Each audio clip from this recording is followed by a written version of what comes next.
Y ahora, como lo habíamos anunciado, estamos recibiendo al doctor Guido Brambilla, cirujano plástico, que nos acompaña todos los lunes en el programa y con quien vamos a charlar de las respuestas, de las preguntas a las respuestas de los televidentes. Pero además yo decía, doctor, ¿cómo le va primero? Buenas tardes. ¿Cómo te va? Si esta es una buena época para operarse. No sé si hay buenas épocas o malas épocas. Sí es cierto que hay gente que al verano lo ve con mucho pesar, digamos, que le molesta mucho el calor. Generalmente esos son los pacientes que por ahí se pueden sentir algo molestos al usar una faja, si tiene una cirugía abdominal, o si se tiene que cuidar del sol, por ejemplo, o si le gusta mucho vivir en la pileta, en el río, y bueno, se va a tener que cuidar del sol. O sea, es el paciente que por ahí mejor que no se opere en verano, pero si es un paciente que no tiene problemas de cuidarse 1, 2 semanas, 3 semanas de estar al sol, o es el mismo tiempo, o usar una faja si no va a andar en la playa, en la pileta, o sea, no hay mucha diferencia. Pero hay alguna cirugía, por ejemplo, la cirugía de párpados, que hay que cuidarse del sol por una semana. Entonces, no va a estar recién operado de los párpados y ir a la pileta, no se puede.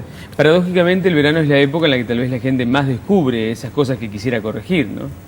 Y sí, las cosas están a la vista, sobre todo lo que cubre la ropa habitualmente, en el invierno, en estaciones más frías. Entonces por ahí el paciente, hay muchos pacientes que tratan de operarse antes de que venga la temporada de verano, cosa de que corrigiera algún rollito, o alguna cicatriz, o la fiesta, o antes de la fiesta.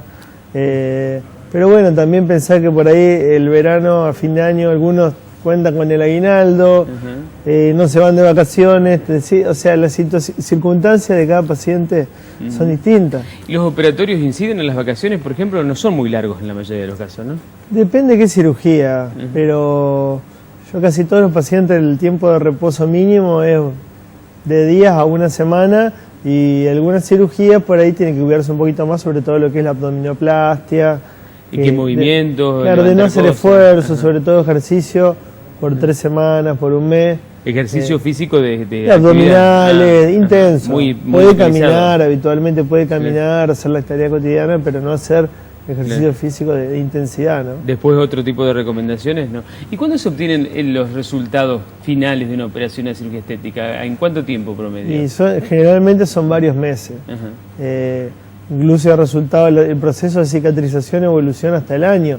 O sea que la cicatriz definitiva que trae el paciente por ahí puede demorar un año.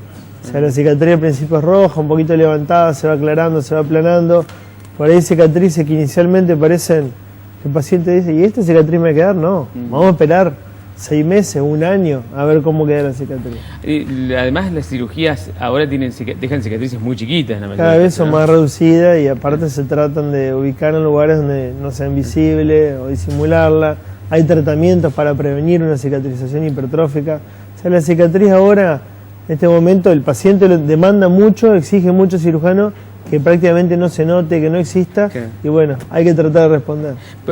Las cirugías en general, pero las estéticas más todavía, ¿sabes? Sí, por supuesto. Mi práctica exige resultados. O sea, yo tengo que dejar una cicatriz o no visible, o imperceptible, o mínima. ¿Y hay algunas, estoy volviendo a hacer preguntas que ya he hecho, pero por ahí el público se renueva. ¿Hay alguna cirugía que requiera un retoque, volver a intervenir? Bueno, hay varias cirugías que tienen un porcentaje de no éxito completo en una sola cirugía, y que por ahí requiere una revisión. Como hablamos, por ejemplo, en algunos casos de las orejas, del cartílago se puede mover de nuevo y se puede hacer un retoque.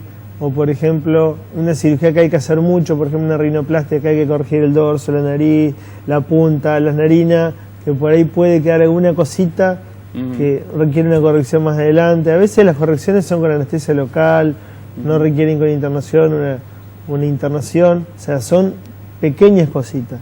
Pero hay cirugías que requieren retoque, sí. Pero ya están previstas, digamos. Sí, yo lo hablo con el paciente y le comento, bueno, sí, pero en tu caso puede pasar esto, lo otro.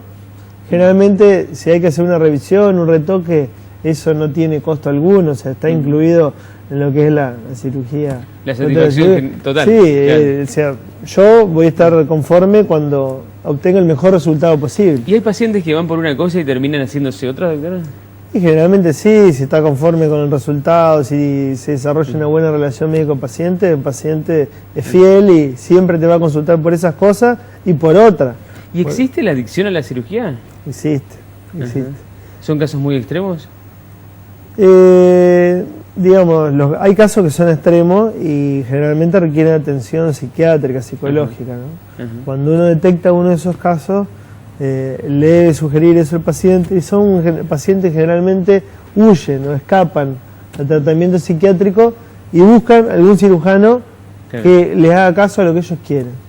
Y es un paciente que tiene un trastorno de su propia imagen, es como si fuera una anoréxica a pedir que le haga a un cirujano plástico o otro tipo de médico a decir que le haga bajar de peso cuando está delgado. Es un trastorno de la propia imagen. Una distorsión en la imagen. Una distorsión que bueno, que está en otro punto, no en lo físico, sino en lo psicológico.